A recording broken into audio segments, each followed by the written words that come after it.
나는 소리를 사랑했다. 더 정확히 말하자면 부엌에서 나는 소리들을 사랑했다. 단단한 도마 위에서 잘 벼린 식칼이 일정한 리듬으로 팔을 써는 소리. 보글보글 끓는 찌개 냄비 속에서 두부와 애호박이 부드럽게 뒹구는 소리.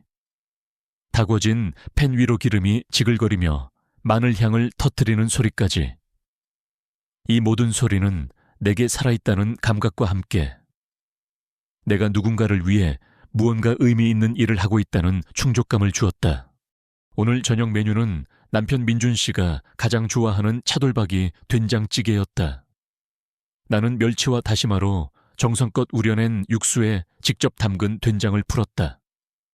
구수한 냄새가 온 부엌을 채우자 잠시나마 텅 빈 집안에 온기가 도는 듯했다. 할머니께서는 늘 말씀하셨다. 서연아, 음식은 단순히 배를 채우는 게 아니란다. 마음을 채우는 것이지. 정성으로 끓인 찌개 한 그릇은 얼어붙은 마음도 녹일 수 있단다.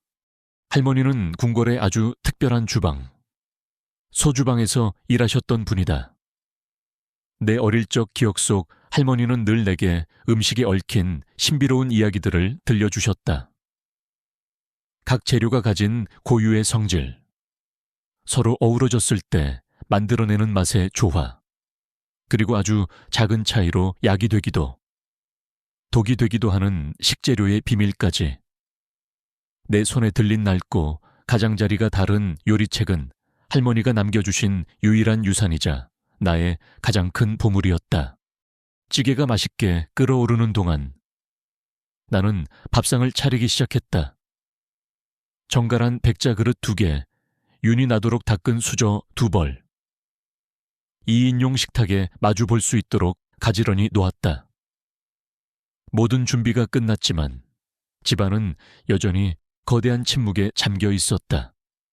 유일하게 들리는 소리는 벽에 걸린 괴종시계가 규칙적으로 째깍째깍 거리며 시간을 삼키는 소리뿐이었다.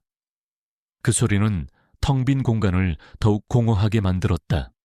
나는 식탁 의자에 앉아 창밖을 바라보았다. 해는 이미 저물어 가로등 불빛이 하나둘 켜지고 있었다.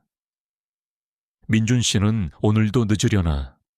요즘 들어 그의 귀가는 점점 늦어지고 있었다.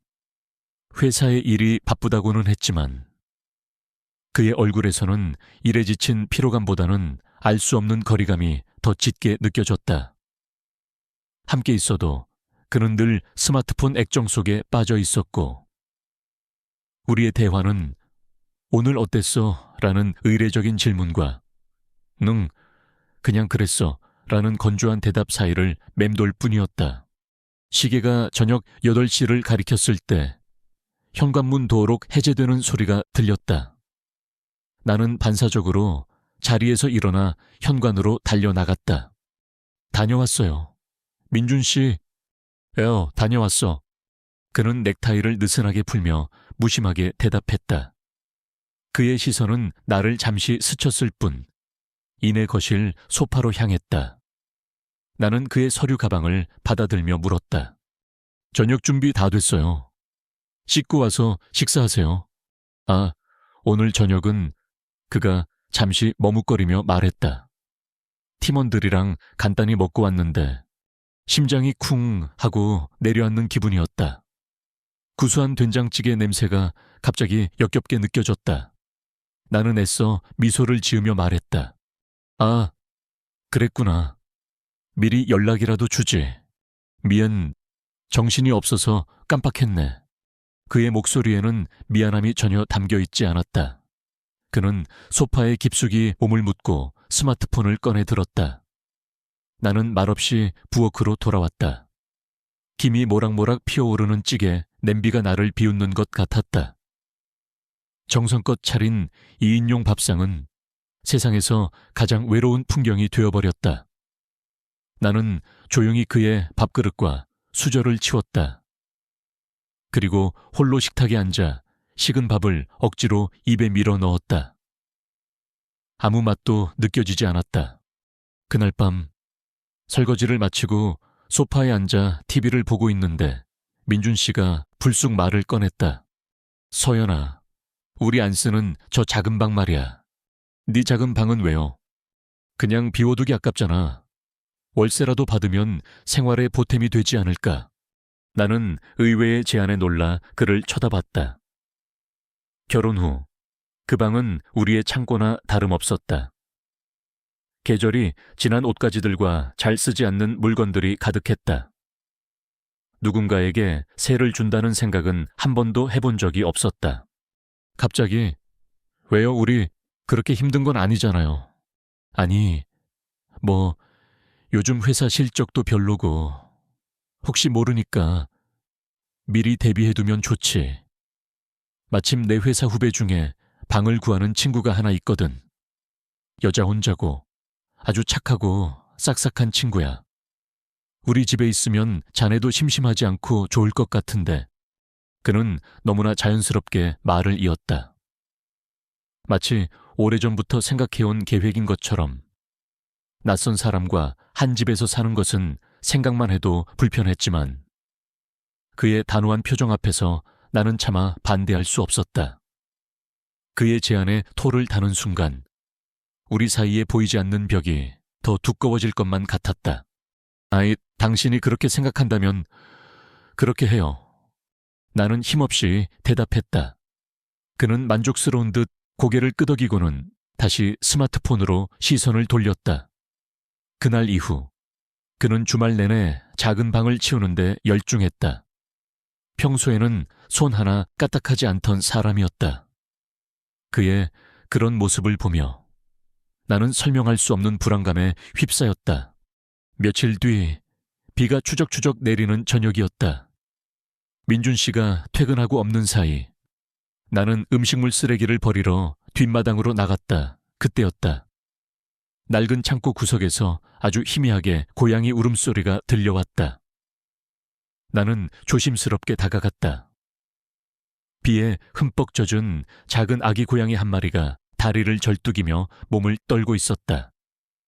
아마 어미를 잃고 비를 피하러 이곳까지 온 모양이었다. 순간 나는 망설였다. 민준 씨는 동물을 그다지 좋아하지 않았다. 아니, 귀찮아했다. 하지만 차가운 빗 속에서 가냘프게 떨고 있는 작은 생명을 외면할 수는 없었다. 나는 고양이를 조심스럽게 안아들었다.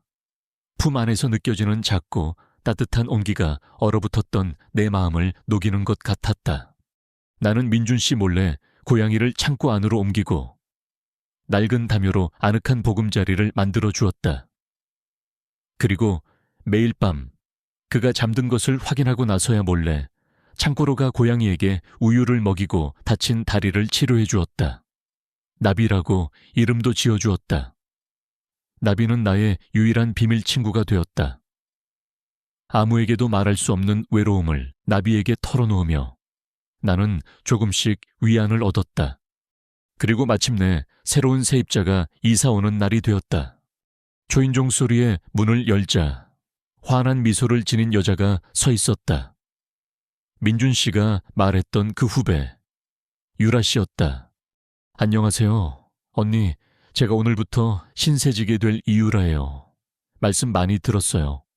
그녀는 상냥하고 활기찼다. 큰 눈은 호기심으로 반짝였고 목소리는 명랑했다. 그녀는 내 손을 덥석 잡으며 친근하게 굴었다.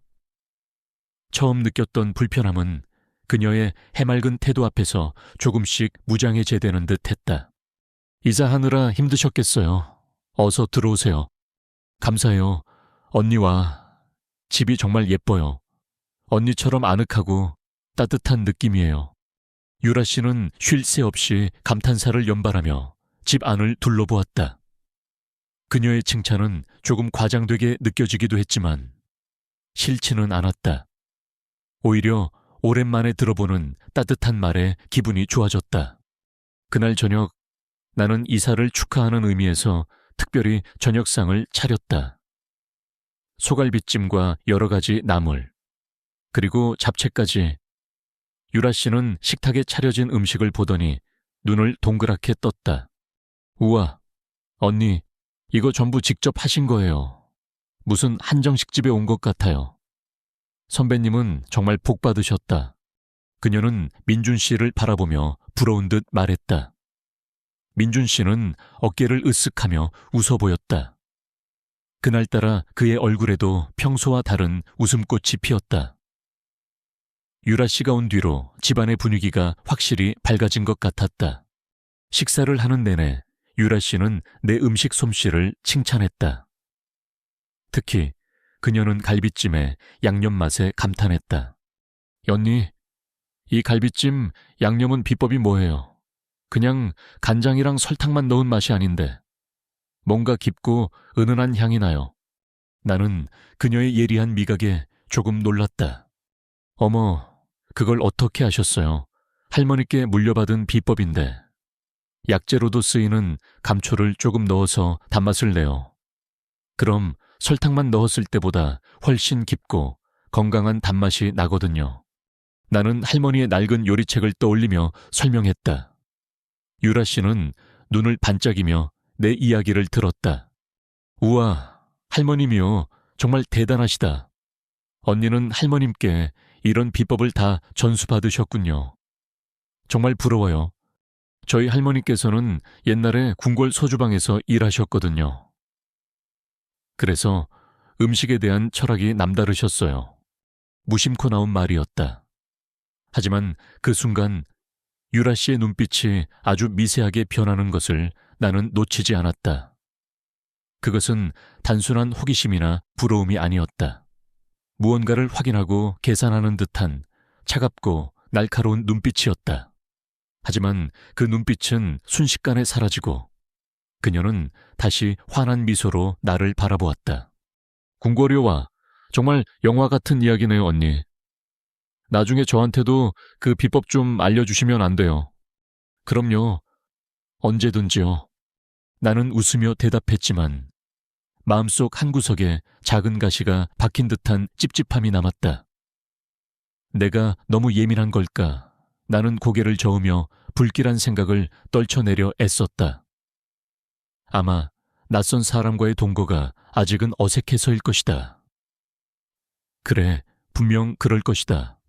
그날 이후 유라 씨는 나를 친언니처럼 따랐다.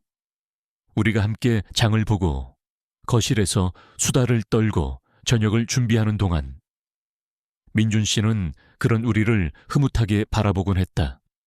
그녀가 온 뒤로 그의 귀가 시간은 다시 빨라졌고 집에는 웃음소리가 끊이지 않았다. 나는 점차 유라 씨의 존재에 익숙해졌고 그녀가 가져온 활기찬 변화에 감사하기 시작했다. 외로웠던 나의 일상에 드디어 따스한 햇살이 비추는 것만 같았다. 하지만 나는 몰랐다. 그 햇살이 실은 모든 것을 태워버릴 지독한 화염의 시작이었음을. 그리고 나를 향해 웃고 있는 저 해맑은 얼굴 뒤에 얼마나 무서운 칼날이 숨겨져 있는지를 나의 평온한 일상은 이미 보이지 않는 균열로 가득 차 거대한 폭풍을 향해 위태롭게 나아가고 있었다. 유라 씨가 온 지 한 달이 지났다. 놀랍게도 내 삶은 내가 상상했던 것보다 훨씬 더 나은 방향으로 흘러가고 있었다. 텅 비어 있던 집은 유라 씨의 명랑한 목소리와 웃음소리로 채워졌고 나와 민준 씨 사이를 떠돌던 어색한 침묵도 많이 사라졌다. 우리는 셋이서 함께 저녁을 먹고 주말에는 거실에 모여 앉아 TV를 보며 과일을 깎아 먹었다. 민준 씨는 더 이상 자신의 스마트폰 세상에 갇혀 있지 않았다. 그는 유라 씨의 재치 있는 농담에 박장대소했고 가끔은 내 어깨를 감싸며 다정한 눈빛을 보내기도 했다. 나는 이 모든 변화가 유라 씨 덕분이라고 생각했다. 그녀는 우리 부부 사이에 끼어든 이물질이 아니라 뻑뻑하게 굳어있던 관계를 부드럽게 만들어주는 윤활유 같은 존재였다.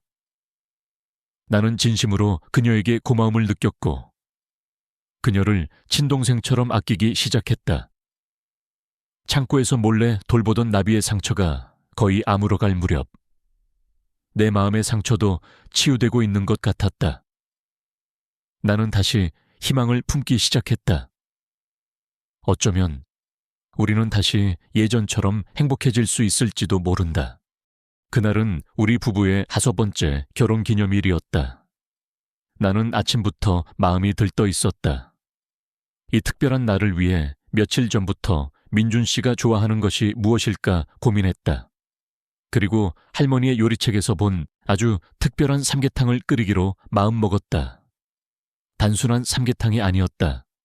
인삼과 대추는 기본이고 황기와 헛개나무, 그리고 오직 할머니의 책에만 적혀있던 몇 가지 귀한 약재를 넣어 몸의 기운을 북돋우고 마음을 편안하게 해주는, 그야말로 보양식의 정수였다. 언니, 오늘 무슨 좋은 일 있어요? 아침부터 콧노래를 부르시네. 부엌으로 들어온 유라 씨가 웃으며 물었다. 아, 오늘이 우리 결혼기념일이거든. 나는 수줍게 대답했다. 유라 씨는 제 일처럼 기뻐하며 박수를 쳤다. 우와, 정말요? 축하해요. 언니, 그럼 오늘 저녁은 제가 거하게 한턱 쏠까요? 분위기 좋은 레스토랑이라도. 아니야, 괜찮아. 내가 민준 씨를 위해서 특별한 요리를 준비하고 있어. 나는 정성껏 손질한 연기의 배를 가르며 말했다. 유라 씨는 호기심 가득한 눈으로 내 옆에 바싹 다가왔다. 와, 삼계탕이네요. 근데 들어가는 재료가 엄청 많아 보여요. 이건 그냥 삼계탕이 아닌데요. 응, 할머니 비법으로 만드는 거야. 몸에 좋은 약재들을 듬뿍 넣어서. 먹고 나면 없던 힘도 불끈 솟는다고 하셨어. 나는 준비해둔 약재들을 하나씩 냄비에 넣으며 설명했다. 유라 씨는 연신 감탄사를 터뜨리며 내 손을 거들었다.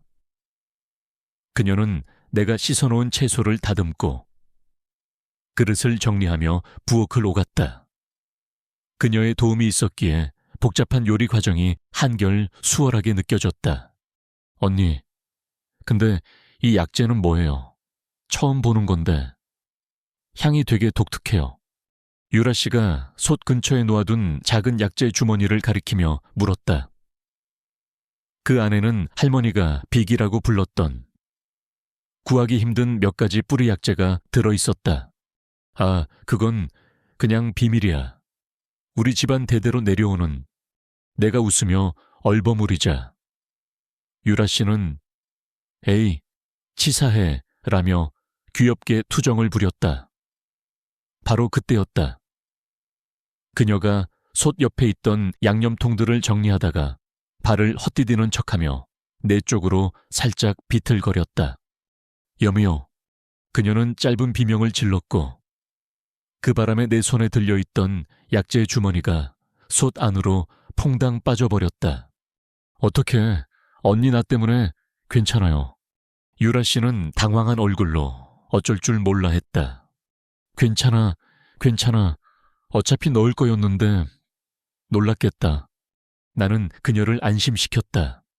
아주 잠깐이었지만 그녀의 눈에서 스쳐 지나간 이질적인 감정을 본 것 같기도 했다. 하지만 나는 대수롭지 않게 넘겼다.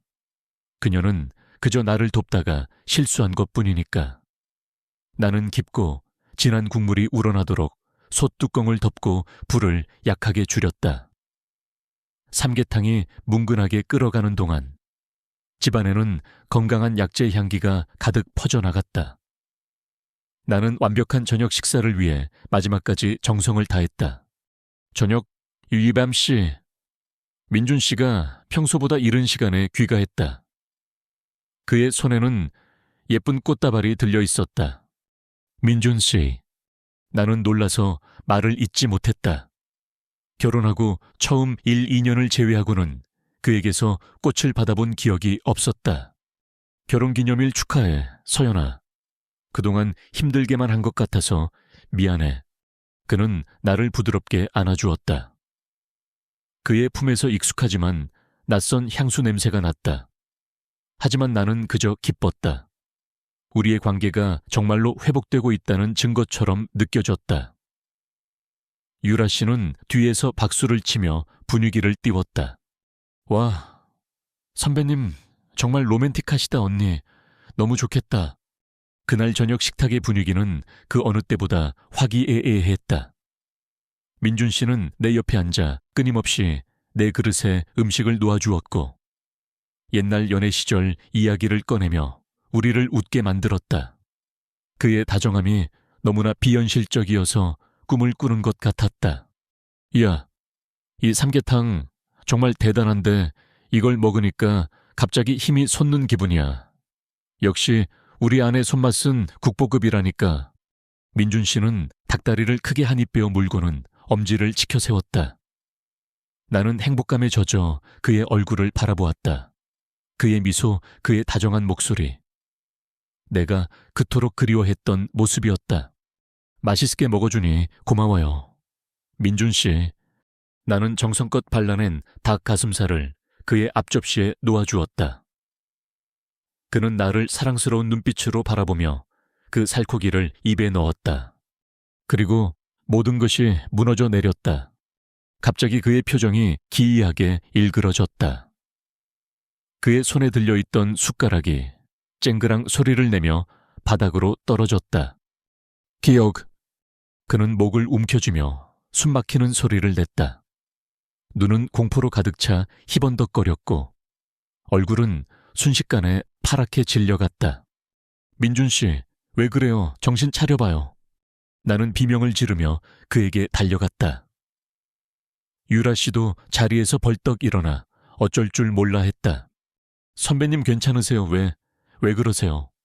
민준 씨는 의자에서 바닥으로 쓰러져 격렬하게 몸을 떨었다. 그의 입계는 하얀 거품이 번지고 있었다. 그는 필사적으로 무언가 말을 하려는 듯 입을 뻐끔거렸다. 그리고 그는 떨리는 손으로 아주 천천히 나를 가리켰다. 땡, 센, 아이. 그 말을 끝으로 그의 눈이 스르르 감겼다. 그의 손가락은 여전히 나를 향한 채 멈춰 있었다. 세상이 멈췄다. 시간의 흐름이 정지하고 모든 소리가 사라졌다.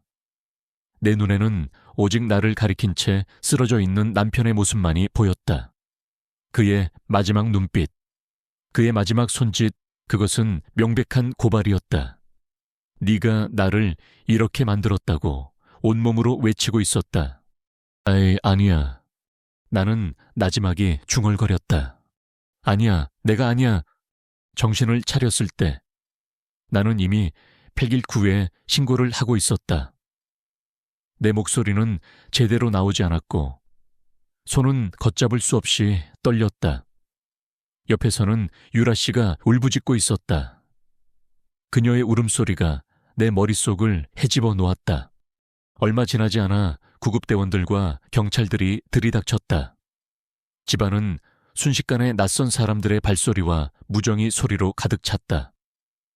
구급대원들이 민준 씨에게 심폐소생술을 하는 동안 나는 망연자실한 채 그 모습을 지켜볼 수밖에 없었다.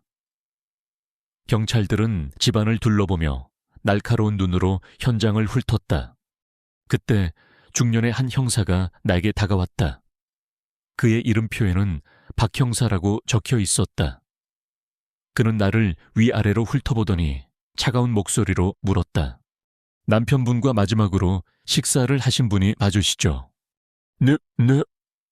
오늘 두 분 다투거나 하신 일 있습니까? 아니요. 오늘은 우리 결혼기념일이었어요. 그럴 리가 없어요. 나는 울먹이며 소리쳤다. 하지만 박 형사의 눈에는 동정심 대신 의심이 가득했다. 그의 시선은 내가 차린 저녁 식탁, 그 중에서도 아직 김이 오르고 있는 삼계탕 솥에 머물렀다. 저희가 현장 조사를 좀 해야겠습니다. 부인께서는 잠시 저희와 함께 경찰서까지 가주셔야겠습니다. 네, 제가 왜요? 제 남편이 저렇게 사경을 헤매고 있는데 제가 어딜 가요? 안정을 좀 취하시고 당시 상황에 대해 정확한 진술을 해주셔야 합니다. 협조해 주시죠. 그의 목소리는 단호했다. 그는 협조라고 말했지만 그것은 사실상 명령이었다. 나는 저항할 수 없었다. 내 몸에서 모든 힘이 빠져나가는 것 같았다. 구급대원들이 민준 씨를 들것에 실어 밖으로 나갔다. 나는 그의 이름을 부르며 따라가려 했지만 다른 경찰이 내 앞을 막아섰다. 유라 씨는 경찰에게 울면서 상황을 설명하고 있었다. 언니는 절대 그럴 사람이 아니에요. 뭔가 오해가 있을 거예요. 하지만 오늘 저녁은 언니가 직접 모든 걸 준비했어요. 그녀의 말은 나를 변호하는 것 같았지만 교묘하게 모든 책임을 내게로 돌리고 있었다. 모든 걸 직접 준비했다는 말은 비수처럼 날아와 내 심장에 박혔다. 나는 결국 경찰차 뒷좌석에 앉았다. 박 형사가 내 옆에 앉아 차가운 눈으로 나를 주시했다. 차창 밖으로 내가 살던 집, 내가 정성껏 가꾸던 화단, 그리고 깜빡이는 가로등 불빛이 빠르게 스쳐 지나갔다. 불과 1시간 전까지만 해도 나는 세상에서 가장 행복한 여자였다. 남편의 사랑을 되찾았다고 믿었고 따뜻한 가정을 다시 꾸릴 수 있을 거라는 희망에 부풀어 있었다. 하지만 이제 나는 남편을 살해하려 한 유력한 용의자가 되어 차가운 경찰차 안에서 떨고 있었다. 무슨 일이 일어나고 있는 건지 도무지 알 수가 없었다. 머릿속은 온통 혼란으로 가득했다. 나를 가리키던 민준 씨의 손가락, 유라 씨의 계산된 울음, 그리고 박 형사의 의심 가득한 눈초리. 이 모든 것이 거대한 거미줄처럼 나를 올가매고 있었다. 차가 경찰서에 도착하고 한 경찰관이 내 손에 차가운 금속의 감촉을 채웠다. 수갑이었다. 그 순간 나는 깨달았다. 내 세상은 끝났다고. 내가 믿었던 모든 것, 내가 사랑했던 모든 것이 한순간에 나를 배신하고 나를 지옥으로 밀어넣었다. 이것은 단순한 사고나 오해가 아니었다. 이것은 처음부터 나를 겨냥해 정교하게 설계된 잔인한 덫이었다. 그리고 나는 그 덫의 한가운데에 속수무책으로 갇혀버렸다. 모든 문이 닫혔다. 취조실의 공기는 차갑고 탁했다. 사방이 막힌 회색 벽, 흠집투성이의 철제 책상, 그리고 나를 비추는 단 하나의 형광등. 빛은 온기를 품고 있지 않아 그림자를 더욱 시퍼렇게 만들었다. 책상 너머에는 박 형사가 팔짱을 낀 채 나를 내려다보고 있었다. 그의 눈은 사냥감을 앞에 둔 맹수처럼 번득였다. 성함이 서연 맞으시죠? 그가 입을 열었다.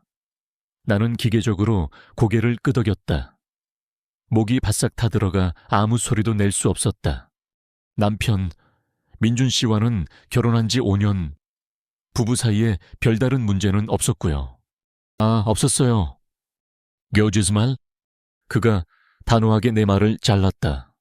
이웃들 말로는 최근 부부 사이가 영 좋지 않았다고 하던데.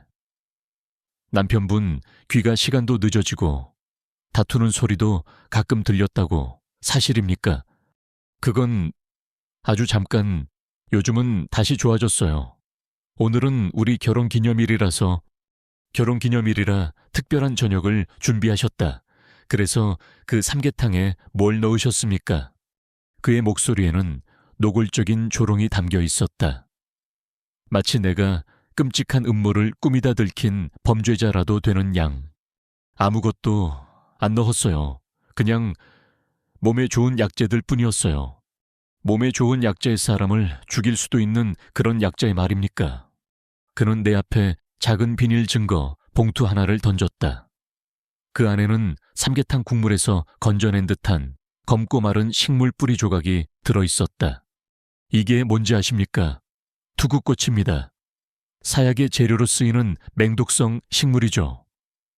이게 왜 부인께서 끓인 삼계탕에서 나왔을까요? 투구꽃. 그 이름을 듣는 순간 온몸의 피가 차갑게 식는 것 같았다. 나는 그런 것을 넣은 기억이 없었다. 도대체 어떻게 그게 내 냄비 안에 들어있던 말인가? 머릿속이 하얗게 비어버렸다. 몰라요. 저는 그런 거 넣지 않았어요. 그럼 누가 넣었을까요? 저녁 식사는 부인께서 직접 준비하셨고 남편과 단둘이 식사를 하려던 참이었는데 제 3위의 인물이라도 있었습니까? 유라 씨. 그녀의 얼굴이 떠올랐다.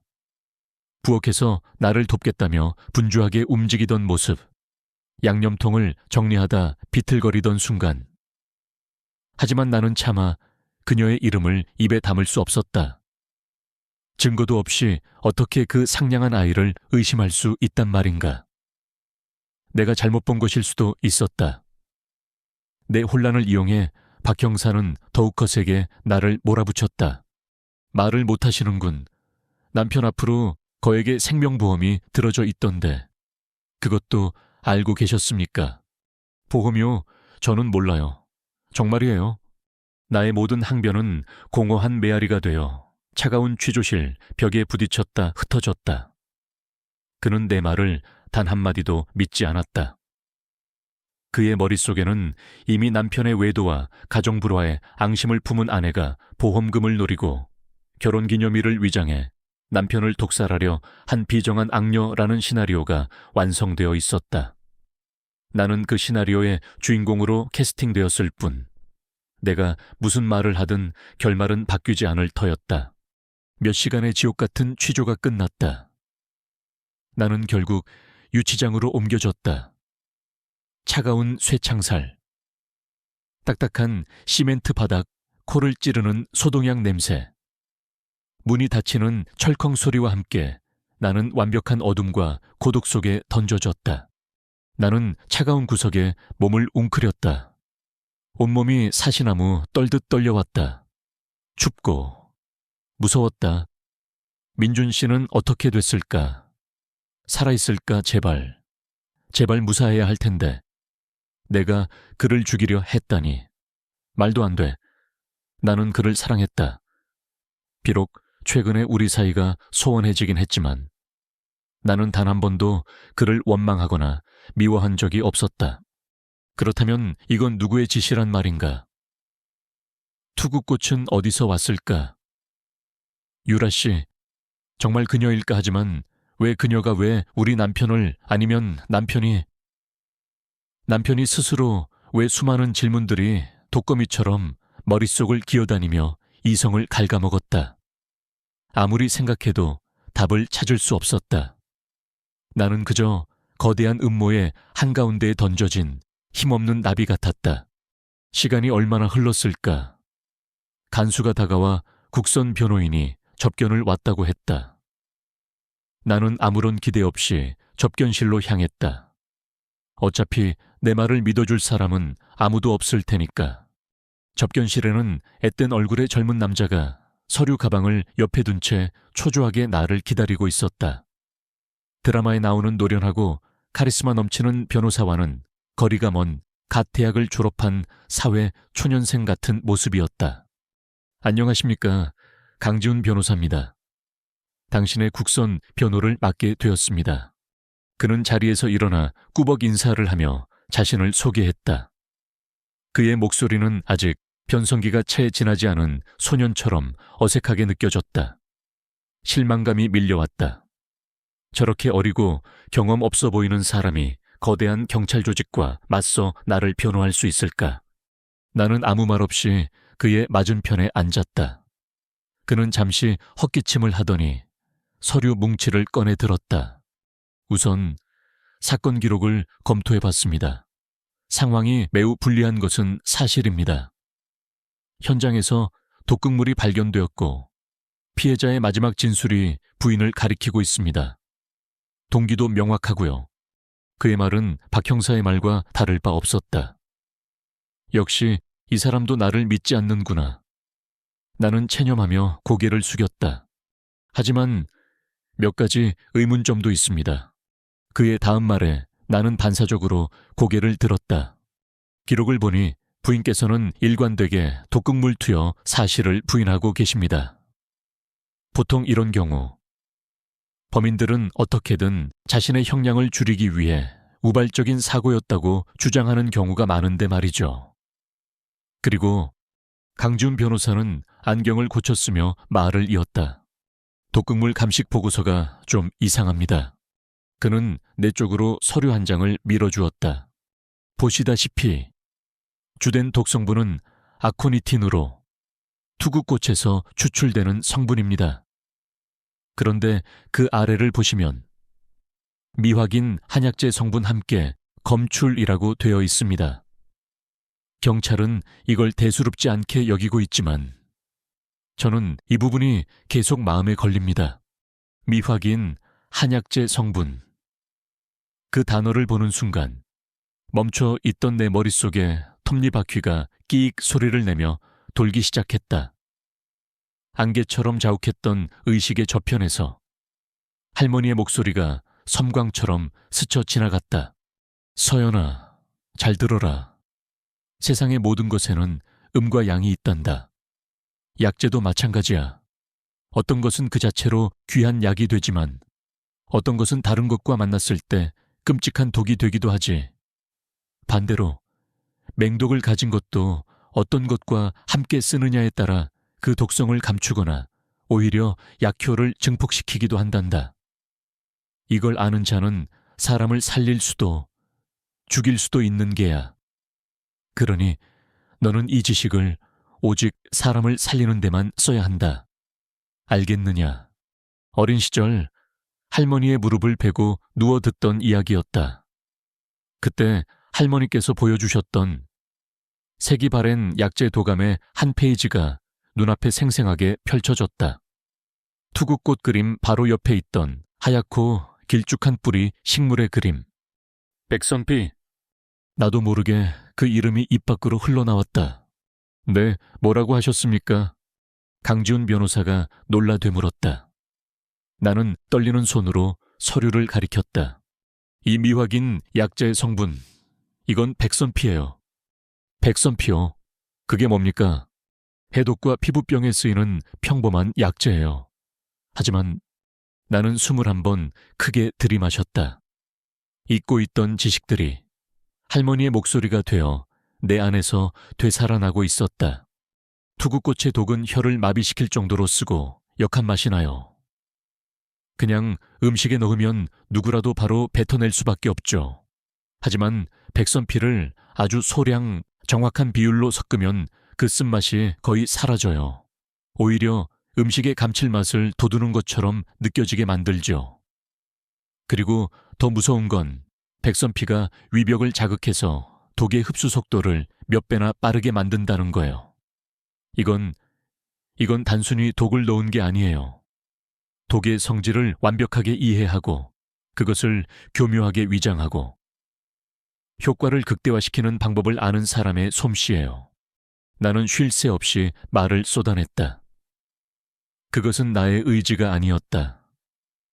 내 안에 잠들어 있던 할머니의 지혜가 이 억울한 상황을 타개하기 위해 스스로 목소리를 내는 것만 같았다. 강지훈 변호사는 입을 살짝 벌린 채 나를 보고 있었다. 그의 눈에는 더 이상 국선 변호사의 의무감이나 초조함이 보이지 않았다. 그 자리에는 지적인 충격과 경외감, 그리고 이 사건의 진실에 대한 강렬한 호기심이 떠올라 있었다. 그는 내가 히스테리에 빠진 평범한 주부가 아니라 아무도 가지지 못한 특별한 지식을 가진 전문가라는 것을 단번에 간파했다. 그걸 어떻게 그렇게 자세히 아십니까? 저희 할머니께서 궁궐 소주방에서 일하셨어요. 어릴 때부터 어깨 너머로 보고 배운 것들이에요. 그는 잠시 생각에 잠기더니 결심한 듯 자리에서 일어났다. 알겠습니다.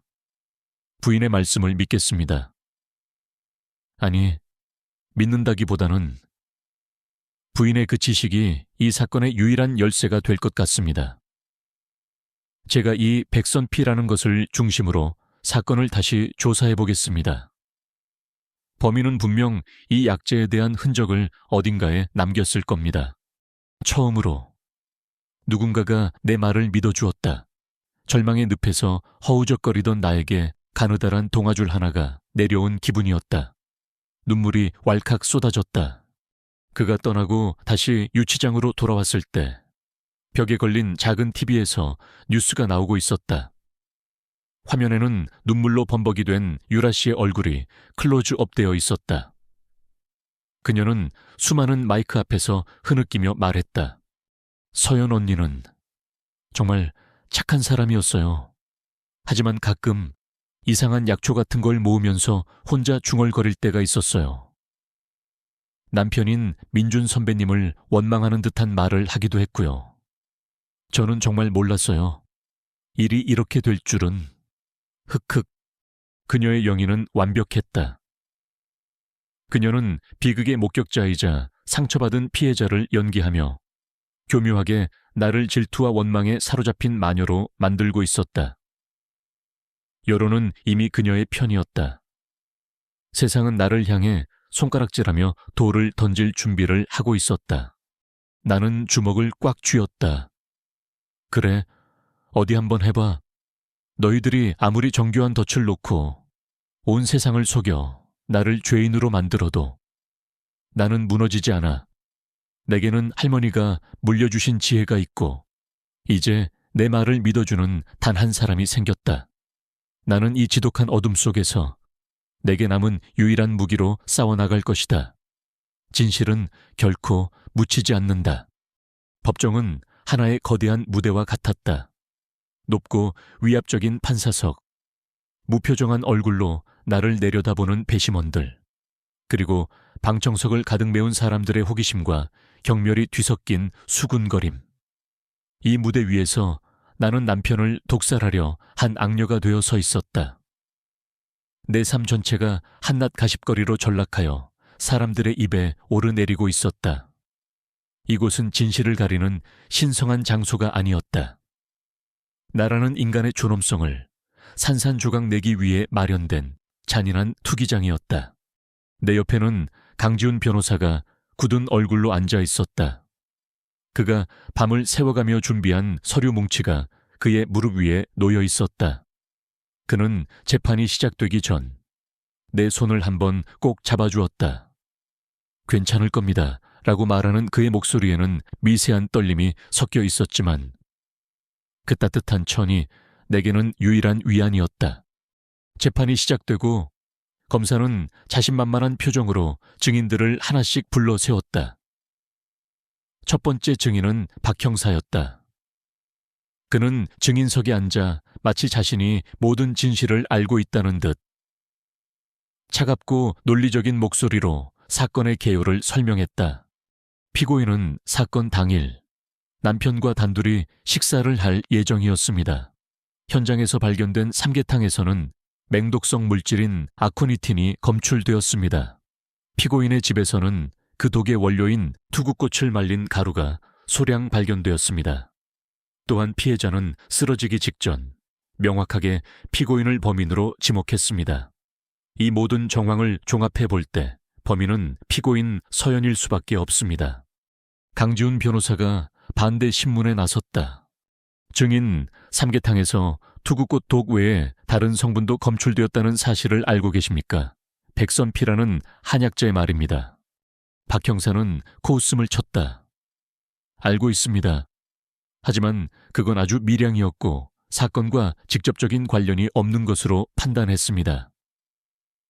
피고인이 평소에도 이상한 약초들을 다뤘다고 하니 요리 중에 실수로 들어갔을 수도 있겠죠. 실수라고요. 투구꽃의 쓴맛을 감추고 독의 흡수를 빠르게 만드는 아주 절묘한 조합이 단순한 실수라는 말씀이십니까? 변호인, 지금 소설을 쓰시는 겁니까? 저희는 증거로 말할 뿐입니다. 박 형사의 증언은 완벽했다. 그는 우리의 주장을 근거 없는 소설로 치부하며 배심원들에게 백선피라는 핵심 단서를 하찮은 것으로 여기게 만들었다. 방청석에서 웅성거리는 소리가 들려왔다. 두 번째 증인은 유라 씨였다. 그녀는 검은색 원피스를 입고 화장기 없는 창백한 얼굴로 증인석에 섰다.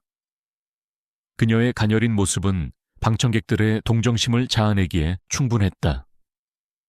그녀는 손수건으로 눈가를 찍어내며 간신히 목소리를 쥐어짰다.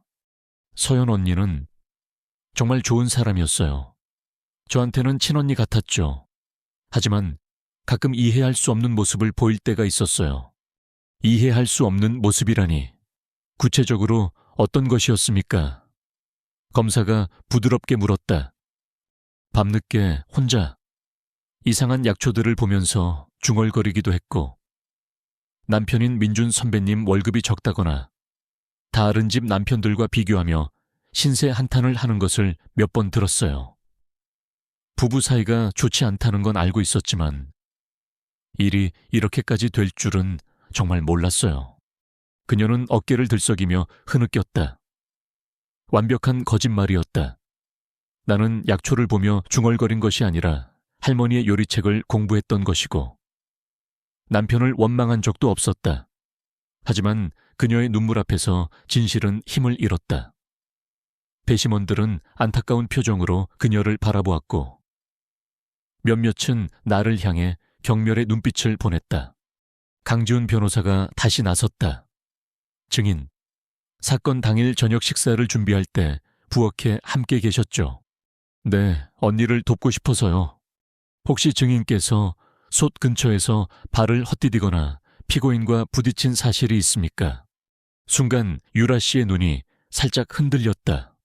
하지만 그녀는 곧 평정을 되찾고 눈물을 글썽이며 대답했다. 기억나지 않아요. 너무 경황이 없어서. 하지만 제가 어떻게 감히 언니의 요리에 손을 대겠어요. 저는 그저 설거지나 도울 생각이었어요. 그녀는 또다시 나를 요리의 전문가로, 자신은 아무것도 모르는 순진한 후배로 만들며 교묘하게 상황을 빠져나갔다. 강지훈 변호사는 몇 가지 질문을 더 던졌지만 그녀는 기억나지 않는다. 너무 놀라서 정신이 없었다는 말만 반복하며 모든 의혹을 피해갔다. 그녀의 증언이 끝나자 법정의 분위기는 완전히 내게 불리하게 기울었다. 나는 사방이 막힌 유리 상자 안에 갇혀 질식할 것 같은 기분이었다. 그리고 마침내 검찰 측의 마지막 증인이 등장했다. 증인 정민준 씨를 모시겠습니다. 법정의 뒷문이 열리고 휠체어에 앉은 민준 씨가 들어왔다. 그는 수척해진 얼굴에 환자복을 입고 있었고 담요를 무릎까지 덮고 있었다.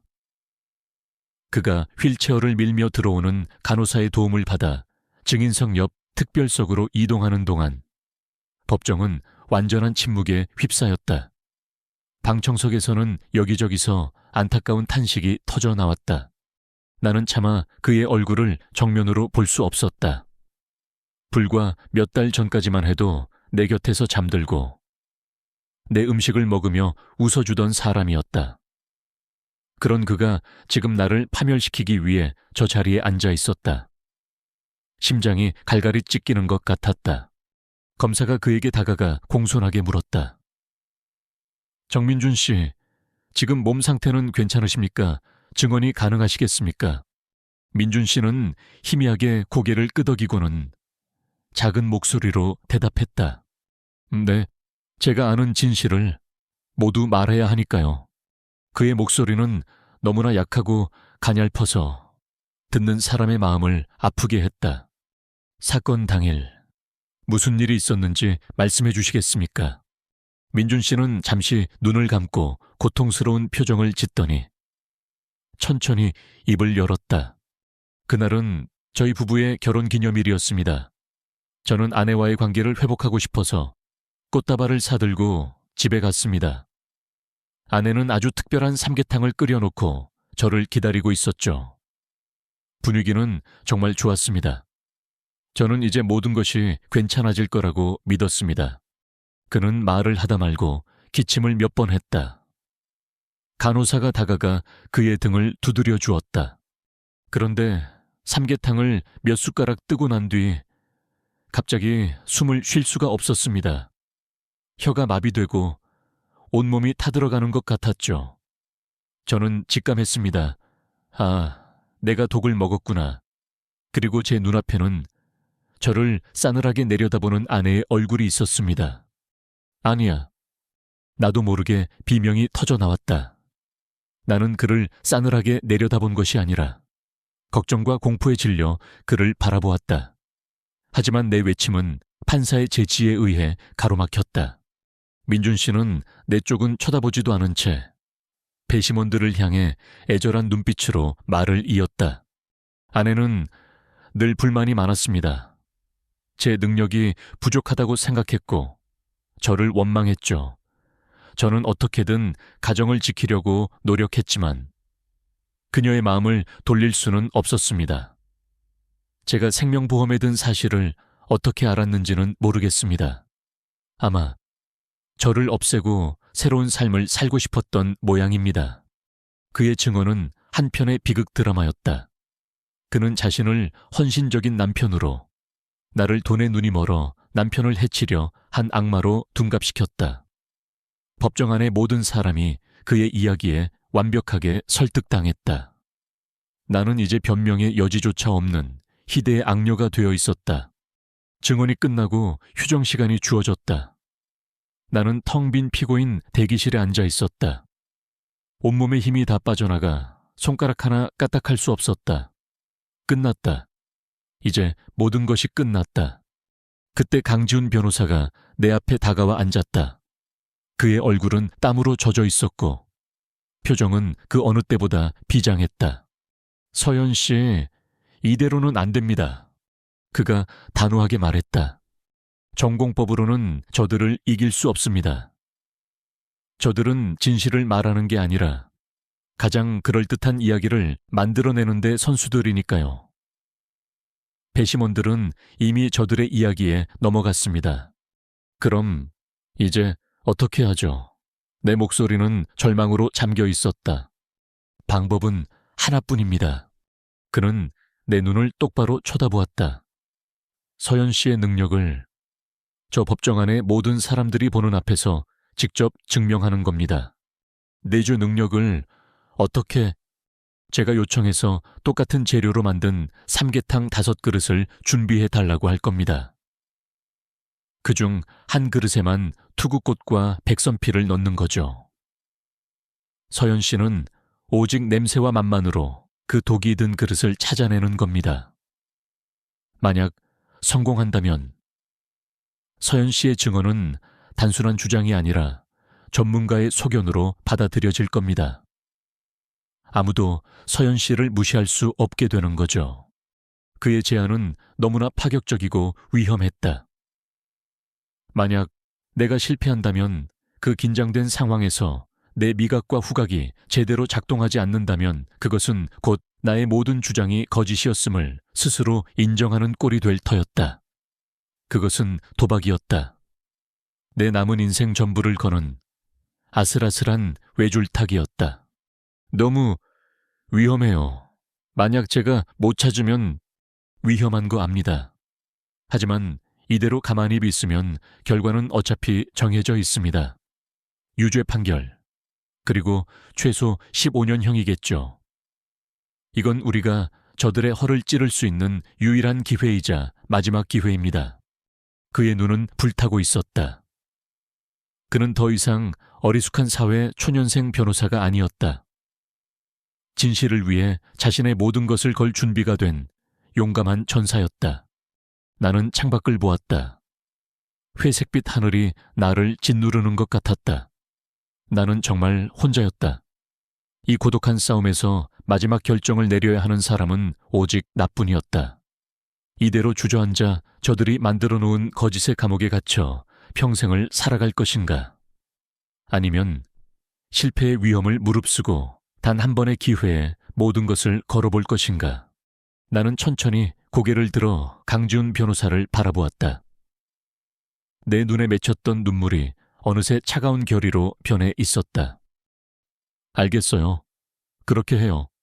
휴정이 끝나고 법정의 문이 다시 열렸다. 나는 강지훈 변호사와 함께 피고인석으로 걸어 들어갔다. 방청석의 모든 시선이 가시처럼 날아와 내게 박혔다.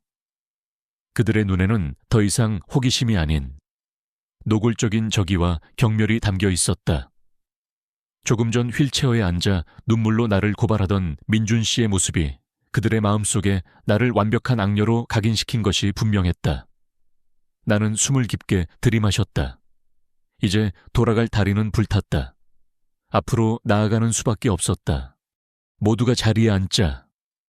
강지훈 변호사가 자리에서 일어났다. 법정 안의 모든 소음이 거짓말처럼 멎었다. 재판장님, 피고인 측에서 재판의 진실 규명을 위해 이 자리에서 특별 현장 검증을 요청하는 바입니다. 그의 목소리는 떨림없이 단호했다. 검사석에서 푸흡하고 비웃음이 터져 나왔다. 검사가 벌떡 일어나며 소리쳤다. 이해 있습니다, 재판장님.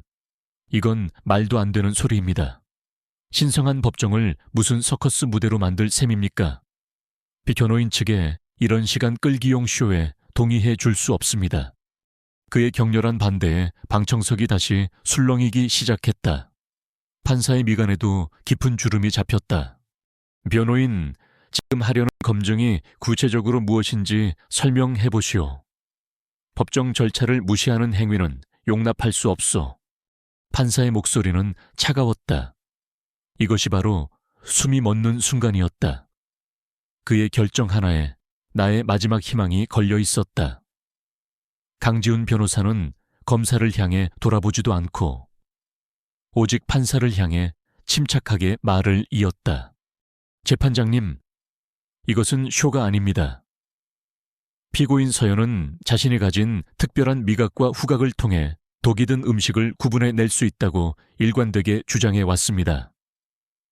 검찰 측은 이것을 망상으로 치부했지만 만약 그것이 사실이라면 어떻게 하시겠습니까? 그는 잠시 숨을 고르고 더욱 힘주어 말했다. 똑같은 조건으로 조리된 삼계탕 5그릇을 준비해 주십시오.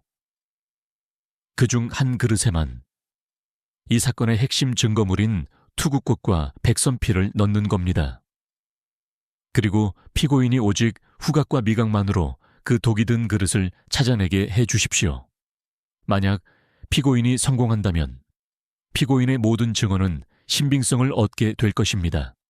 하지만 만약 실패한다면 저희는 깨끗하게 모든 혐의를 인정하겠습니다. 법정은 물을 끼얹은 듯 조용해졌다. 모두가 강지훈 변호사의 파격적인 제안에 충격을 받은 듯 했다. 검사는 어이가 없다는 듯 헛웃음을 쳤다. 재판장님, 저런 비과학적이고 전례 없는. 판사는 손을 들어 검사의 말을 막았다. 그는 나이든 법관의 깊은 눈으로 나를 오랫동안 들여다보았다. 그의 눈빛 속에서 나는 의심과 고뇌, 그리고 아주 희미한 지적 호기심을 읽을 수 있었다. 그는 법복 소매로 입가를 가린 채 깊은 생각에 잠겼다. 시간은 영원처럼 길게 느껴졌다. 마침내 그가 입을 열었다. 좋소, 요락하겠소. 그의 말에 검사가 경악하며 자리에서 일어났지만 판사는 단호했다. 단, 검찰 측과 변호인 측, 그리고 법원이 지정한 독극물 전문가의 입회에 공정하고 엄격하게 진행되어야 할 것이요. 만약 조금이라도 절차에 문제가 생긴다면 이 검증은 즉시 무효가 될 것이요. 판사가 땅땅땅 의사봉을 두드렸다. 기적이 일어났다. 닫혔던 문이 아주 조금 열렸다. 법원 관계자들이 분주하게 움직였다. 잠시 후 이동식 테이블 위에 똑같이 생긴 뚝배기 5개가 놓였다. 각 뚝배기에서는 김이 모락모락 피어오르며 구수한 삼계탕 냄새가 퍼져나갔다. 법원이 지정한 흰 가운을 입은 전문가가 나타나 검사와 강지훈 변호사가 지켜보는 앞에서 작은 약병에 든 액체를 무작위로 선택된 3번째 뚝배기에 조심스럽게 섞었다. 그 모든 과정은 비디오로 녹화되고 있었다. 법정의 공기는 극도의 긴장감으로 팽팽하게 당겨졌다. 모든 준비가 끝나자 판사가 나를 향해 말했다. 피고인, 앞으로 나오시오. 나는 자리에서 일어섰다. 다리가 후들거려 금방이라도 주저앉을 것 같았다. 강지훈 변호사가 내 어깨를 가볍게 쥐었다. 그의 눈이 말했다. 할 수 있습니다. 나는 마른 침을 삼키고 천천히 테이블로 걸어 나갔다. 수백 개의 눈동자가 내 모든 움직임을 따라다녔다. 나는 눈을 감았다. 시끄러운 세상의 소리를 차단하고 오직 내 안의 감각에 집중하기 위해서였다. 할머니의 목소리가 귓게 울리는 듯했다. 서연아, 코로만 냄새를 맡는 게 아니란다. 온몸으로, 마음으로 맡는 게야. 모든 것에는 고유의 기운이 있단다. 나는 숨을 깊게 들이마셨다. 그리고 첫 번째 뚝배기 위로 고개를 숙였다. 진한 닭 육수 냄새, 인삼의 쌉쌀한 향, 대추의 달큰한 내음, 아주 평범하고 맛있는 삼계탕 냄새였다. 나는 고개를 저었다. 두 번째 뚝배기. 첫 번째와 거의 다르지 않았지만 황기의 향이 조금 더 짙게 느껴졌다. 역시 아니었다. 세 번째 뚝배기. 나는 심호흡을 하고 다시 냄새를 맡았다. 이상했다. 다른 뚝배기들과 마찬가지로 구수한 냄새가 났지만 그 속에 무언가 있었다. 아주 희미하고 이질적인, 마치 젖은 흙냄새 같기도 하고 오래된 지하실 냄새 같기도 한 기운. 하지만 그것만으로는 확신할 수 없었다. 네 번째와 다섯 번째 뚝배기의 냄새도 맡았다. 그것들은 첫 번째, 두 번째와 마찬가지로 깨끗한 약재의 향만을 품고 있었다. 문제는 세 번째였다. 나는 다시 세 번째 뚝배기 앞으로 돌아왔다. 배심원석에서 누군가 초조하게 헛기침하는 소리가 들렸다. 나는 숟가락을 들어 국물을 아주 조금 떴다. 그리고 혀끝에 살짝 가져다 댔다. 맛은 완벽했다. 쓴맛이나 역한 맛은 전혀 느껴지지 않았다. 오히려 다른 뚝배기보다 감칠맛이 더 도는 것 같았다. 바로 이것이 백선피의 효과였다. 범인은 정말로 전문가였다. 하지만 바로 그때였다. 혀끝에서 느껴지는 미세한 마비감. 그리고 국물이 목으로 넘어가는 순간 식도를 타고 흐르는 아주 희미한 서늘한 기운. 할머니가 말씀하셨던 독의 기운이었다. 찾았다. 나는 눈을 떴다. 그리고 떨리는 손가락으로 세 번째 뚝배기를 가리켰다. 이것입니다. 법정 안이 술렁였다. 검사의 얼굴이 굳어졌다. 하지만 나는 아직 끝내지 않았다. 지금이야말로 저들의 심장에 비수를 꽂을 때였다. 나는 천천히 고개를 돌려 증인석에 앉아있는 유라 씨와 민준 씨를 바라보았다. 두 사람의 얼굴에는 긴장감과 함께 설마 하는 표정이 떠올라 있었다. 하지만 이건 그냥 독이 든 삼계탕이 아닙니다. 내 목소리는 작았지만 이상하게도 법정 전체에 선명하게 울려 퍼졌다. 이 독을 제대로 만들기 위해서는 사용한 조리도구 또한 중요합니다. 특히 이 조합은 일반적인 스테인리스 냄비가 아닌 특정 지역에서 생산된 도자기 뚝배기와 만났을 때 그 효과가 극대화되죠. 나는 잠시 말을 멈추고 유라 씨의 눈을 똑바로 쳐다보았다. 예를 들면 미세한 광물질 불순물이 섞여 있는 이천산 도자기 뚝배기 같은 것 말입니다. 그 광물질이 백선피와 함께 가열되면 아주 희미한 금속성 냄새를 풍기게 됩니다. 너무나 희미해서 일반인은 절대 맡을 수 없는, 개나 혹은 저처럼 특별하게 훈련된 사람만이 겨우 감지할 수 있는 그런 냄새죠. 내 말이 끝나자마자 경악의 파도가 법정을 휩쓸었다. 유라 씨의 얼굴에서 핏기가 완전히 가시는 것이 보였다. 그녀의 눈동자가 지진이라도 난 듯 격렬하게 흔들렸다. 그녀는 자신도 모르게 어떻게 하고 작게 중얼거렸다. 그것은 추측이 아니었다. 그날 부엌에서 삼계탕을 끓일 때 내가 썼던 뚝배기는 바로 얼마 전 유라 씨가 언니 요리에는 이런 게 어울릴 것 같다며 선물해준 이천산 도자기 뚝배기였다. 경찰의 증거 목록에는 그저 뚝배기 1점이라고만 기록되어 있을 뿐 그 출처나 재질에 대한 정보는 없었다. 이것은 오직 나와 그녀 그리고 민준 씨만이 아는 사실이었다. 그 순간 휠체어에 앉아있던 민준 씨가 고통스러운 신음을 내뱉으며 벌떡 일어나려 했다. 연약한 환자를 연기하던 그는 온데간데 없고 궁지에 몰린 쥐처럼 발악하는 남자의 모습만 남아있었다. 그의 돌발 행동에 법정은 아수라장이 되었다. 저 여자가 거짓말하는 거야. 그가 비명처럼 소리쳤다. 하지만 이미 늦었다. 그의 반응은 스스로 유죄임을 자백하는 꼴이었다. 배심원들은 충격과 혐오가 뒤섞인 표정으로 그와 유라 씨를 바라보고 있었다. 박 형사는 자리에서 벌떡 일어나 믿을 수 없다는 얼굴로 나를 그리고 유라 씨와 민준 씨를 번갈아 쳐다보았다. 그의 눈에 자리 잡고 있던 견고한 확신이 산산조각 나는 순간이었다. 바로 그때 강지훈 변호사가 결정타를 날렸다. 그는 자리에서 일어나 준비해두었던 서류들을 판사에게 제출했다. 재판장님, 이것은 저희가 독자적으로 조사한 증거 자료입니다. 증인 이유라가 한 달 전 경기도 외곽의 한 희귀 약재상에서 신용카드로 투구꽃과 백선필을 대량 구매한 기록입니다. 그리고 이것은 피고인의 남편 정민준이 최근 거액의 도박빚을 지고 있었으며 아내 명의로 10억 원짜리 생명보험에 가입한 서류입니다. 모든 조각들이 맞춰졌다. 거대한 음모의 실체가 백일에 드러났다. 아니야, 나는 시키는 대로만 했어요.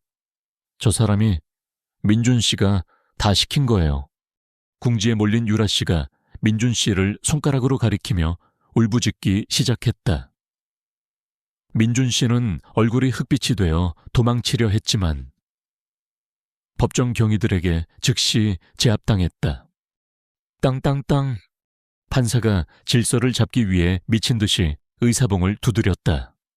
검사는 넋이 나간 표정으로 자리에 주저앉았다. 나는 그 모든 광경을 지켜보았다. 나를 짓누르던 거대한 바위가 사라지고 눈앞이 환하게 트이는 기분이었다. 길고 길었던 어둠의 터널이 드디어 끝이 보이고 있었다. 나는 조용히 눈물을 흘렸다. 그것은 억울함과 슬픔의 눈물이 아니었다. 마침내 되찾은 나의 진실과 존엄을 위한 뜨거운 서력의 눈물이었다. 법정은 거대한 폭풍이 휩쓸고 간 폐허와도 같았다. 민준 씨와 유라 씨가 법정 경위들에게 끌려나가고 판사가 다음 재판 기일을 잡으며 패정을 선언하기까지의 모든 과정이 마치 슬로우 모션 비디오처럼 느껴졌다. 나는 피고인석에 주저앉은 채 멍하니 그 모든 광경을 바라보았다. 끝났다. 정말로 모든 것이 끝났다. 강지훈 변호사가 다가와 내 어깨를 부축해 일으켰다. 법정 밖으로 나가는 길은 들어올 때보다 몇 배는 더 소란스러웠다. 복도를 가득 메운 기자들이 벌떼처럼 내게 달려들었다. 수십 개의 카메라 플래시가 망막을 터뜨릴 듯 번쩍였고 마이크들이 내 얼굴을 향해 무자비하게 돌진했다. 서연 씨, 지금 심경이 어떠십니까? 남편과 내연녀의 음모를 언제부터 알고 계셨습니까?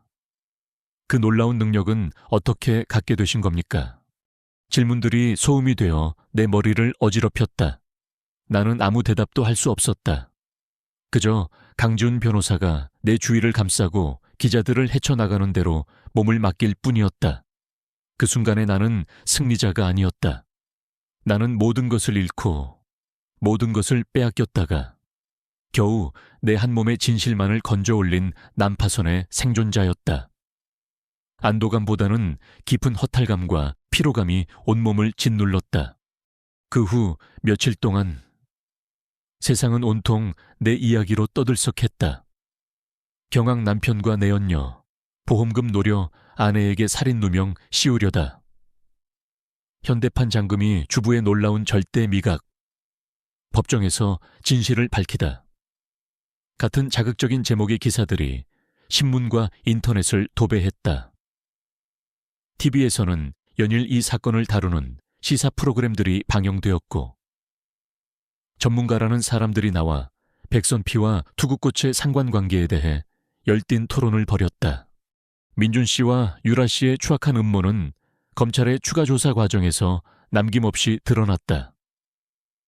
강지훈 변호사가 법정에서 제시했던 증거들은 빙산의 일각에 불과했다. 민준 씨는 주식 투자 실패와 도박으로 2억 원이 넘는 빚을 지고 있었고, 사채업자들에게 쫓기는 신세였다.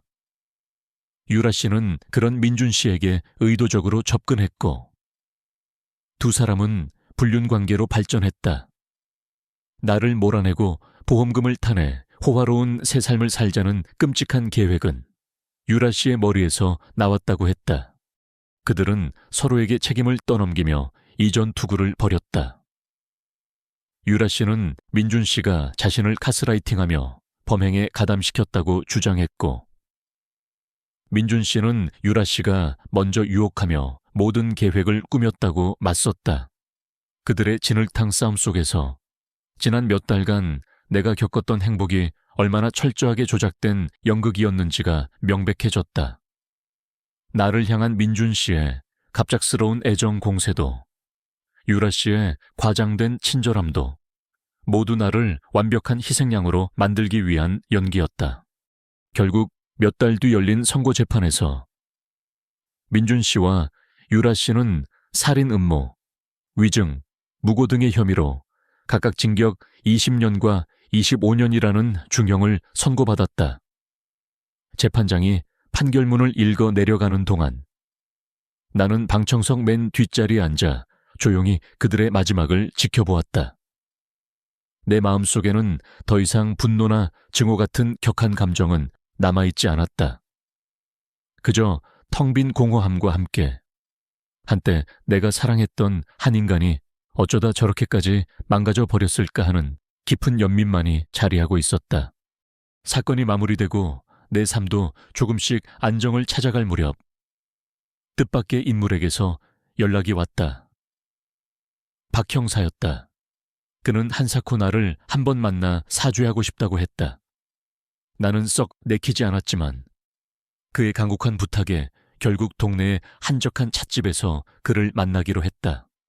약속 장소에 먼저 도착한 그는 나를 보자마자 자리에서 벌떡 일어나 90도로 허리를 숙였다.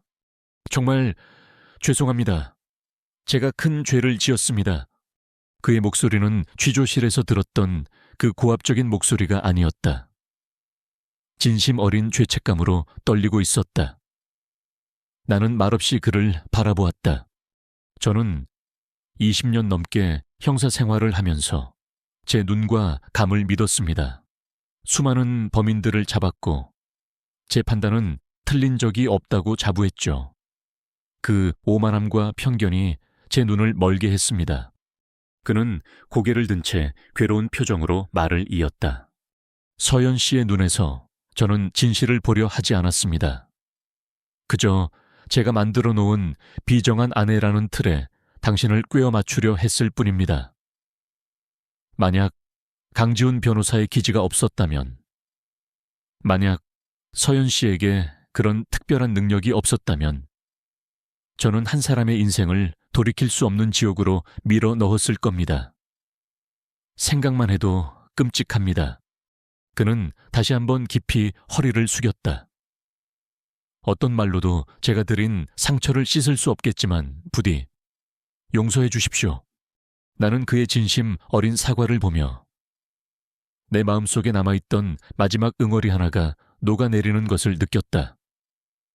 그 역시 이 거대한 비극의 또 다른 피해자일지도 몰랐다. 편견이라는 이름에 고개를 드세요. 형사님, 이미 다 지난 일인걸요. 형사님 덕분에 저도 많은 것을 깨달았습니다. 이제 괜찮습니다. 내 말에 그는 감격한 듯한 표정을 지었다.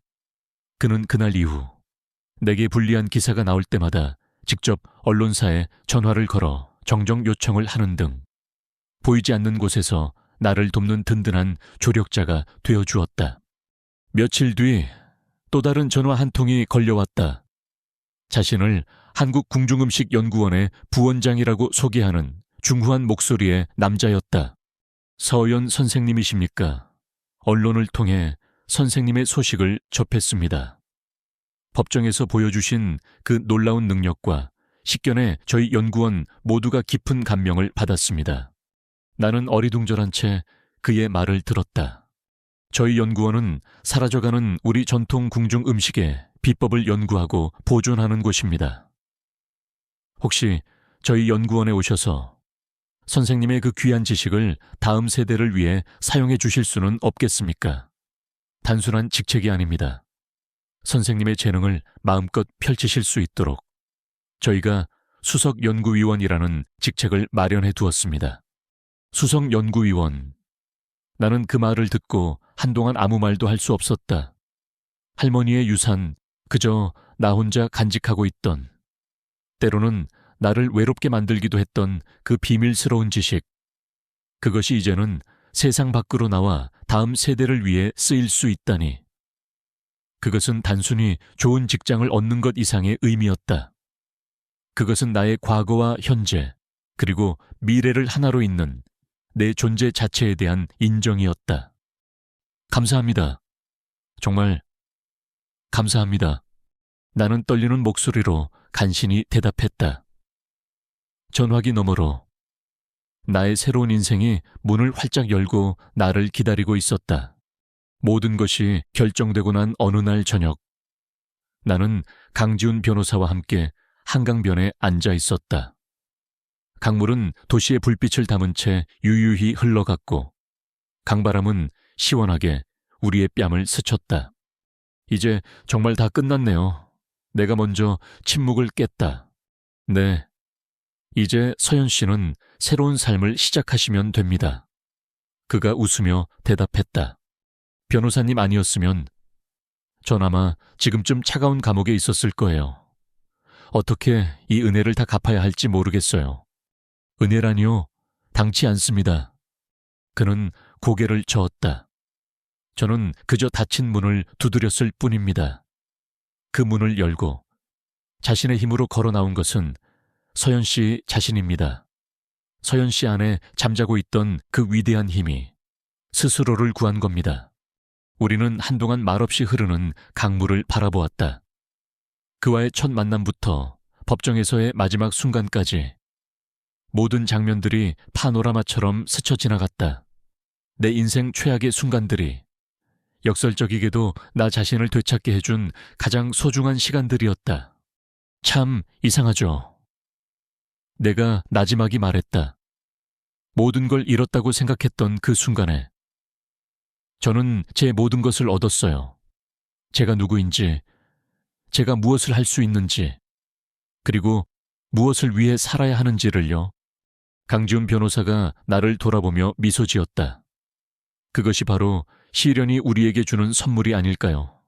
우리를 부서뜨리는 것이 아니라 더욱 단단하게 만드는 그의 말에 나는 더 이상 과거의 상처에 얽매여 있지 않은 온전한 나 자신을 마주할 수 있었다. 남편의 아내, 평범한 주부 서연은 이제 없었다. 그 자리에는 자신의 두 발로 굳건히 서서 자신의 길을 걸어갈 준비가 된 새로운 서연이 있었다. 상처는 깊었지만 그 상처를 통해 나는 다시 태어났다. 이제 나의 새로운 평온은 그 누구도 빼앗아갈 수 없을 터였다. 시간은 강물처럼 흘러 그 지독했던 재판이 끝난 지 2년이라는 세월이 지났다. 내 삶에는 두 번째 봄이 찾아왔다. 과거의 나는 더 이상 존재하지 않았다. 남편의 그늘 아래서 조용히 순응하며 살아가던 유약한 주부는 이제 자신의 이름으로 세상에 우뚝 선 한 명의 전문가가 되어 있었다. 따라서 조선 왕조의 수라상에 오른 타락죽은 단순히 우유를 이용한 죽이 아니었습니다. 맵쌀을 곱게 갈아 만든 앙금과 우유를 섞어 끓일 때 아주 미량의 쌓인 가루를 첨가함으로써 우유의 비린 맛을 잡고 소화를 돕는 고도의 의학적 지식이 결합된 요리였던 것입니다. 이는 음식을 통해 몸을 다스리고자 했던 우리 선조들의 약식동원 사상을 엿볼 수 있는 매우 중요한 대목입니다. 나는 한국궁중음식연구원 대강당의 단상 위에서 수백 명의 청중을 향해 열정적으로 강연을 하고 있었다. 하얀 블라우스와 단정한 검은색 스커트 차림에 나는 이전과는 완전히 다른 사람이 되어 있었다. 내 목소리에는 자신감이 실려 있었고 내 눈빛은 내가 하는 일에 대한 확신과 자부심으로 빛나고 있었다. 청중들은 숨을 죽인 채 내 설명 하나하나에 귀를 기울였고 내가 프레젠테이션의 마지막 페이지를 넘기자 우레와 같은 박수를 쏟아냈다. 나는 그 박수갈채를 받으며 잠시 눈을 감았다. 2년 전 법정에서 경멸과 의심의 눈초리를 받던 내가 아니었다. 이제 사람들은 나의 지식을 존중하고 나의 이야기에 귀를 기울여 주었다. 연구원의 수석 연구위원으로서 나는 잊혀가는 궁중 음식의 비법들을 발굴하고 체계적으로 정리하는 일에 몰두했다. 할머니의 낡은 요리책은 더 이상 나만의 비밀이 아니었다. 그것은 대한민국의 귀중한 문화유산으로 재탄생하여 수많은 논문과 학술 자료의 기반이 되어 주었다. 나는 또한 나의 경험을 담은 책을 한 권 썼다. 제목은 할머니의 부엌이, 나의 진실. 그 책은 단순한 요리책이나 자서전이 아니었다. 한 여성이 겪은 시련과 상처, 그리고 그것을 극복하고 자신의 정체성을 찾아가는 과정을 담담하게 그려낸 기록이었다. 책은 예상외로 큰 반향을 일으키며 베스트셀러가 되었고 내게 적지 않은 인세를 안겨주었다. 나는 그 돈을 나를 위해 쓰지 않았다. 대신 나와 같은 아픔을 겪는 여성들을 돕기 위한 작은 재단을 만들었다. 재단의 이름은 민들레 홀씨 재단이었다.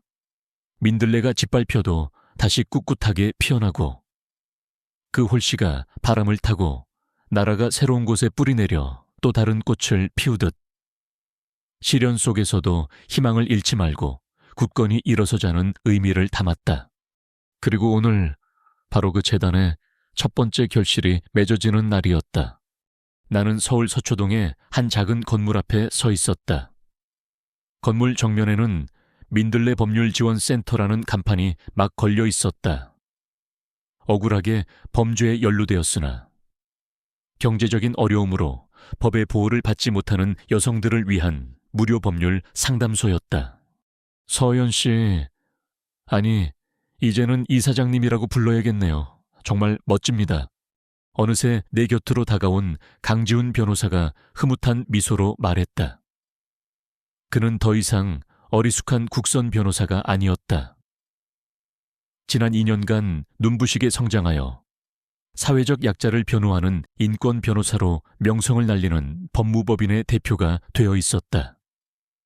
그의 얼굴에는 연륜과 자신감이 더해졌지만 나를 바라보는 따뜻한 눈빛만은 예전 그대로였다. 다 변호사님 덕분이에요. 그때 변호사님이 아니었으면 지금의 저도 이 센터도 없었을 거예요. 에이, 또 그 소리. 서연 씨의 강인한 의지가 없었다면 저 혼자서는 아무것도 못했을 겁니다. 우리는 서로를 보며 마주 웃었다.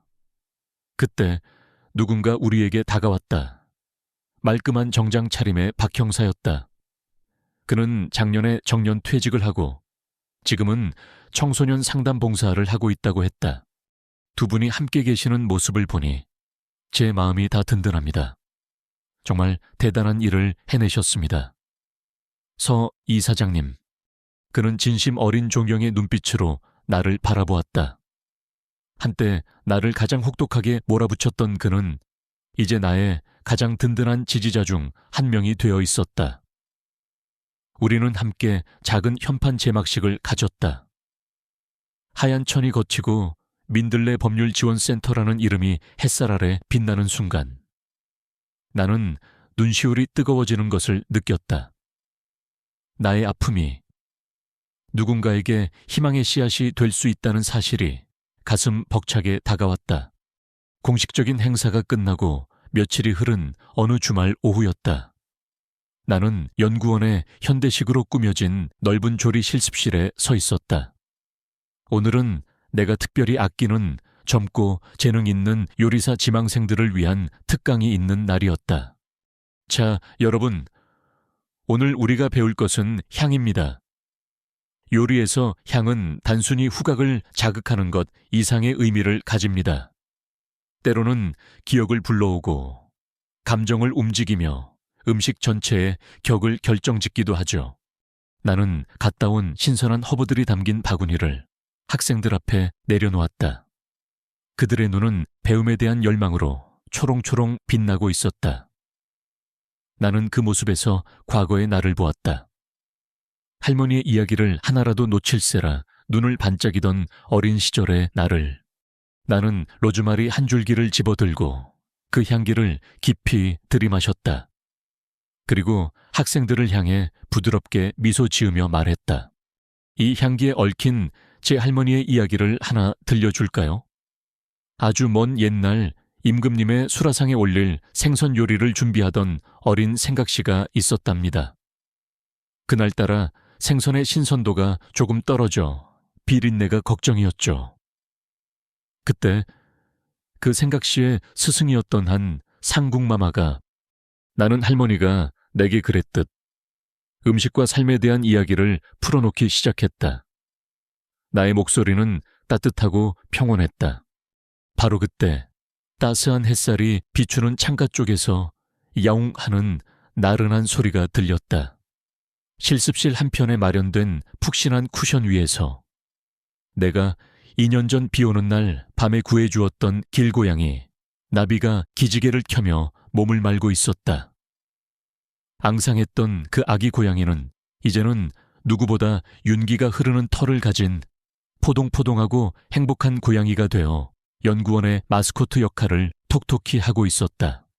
나는 잠자는 나비를 잠시 바라보다가 다시 학생들에게로 시선을 돌렸다.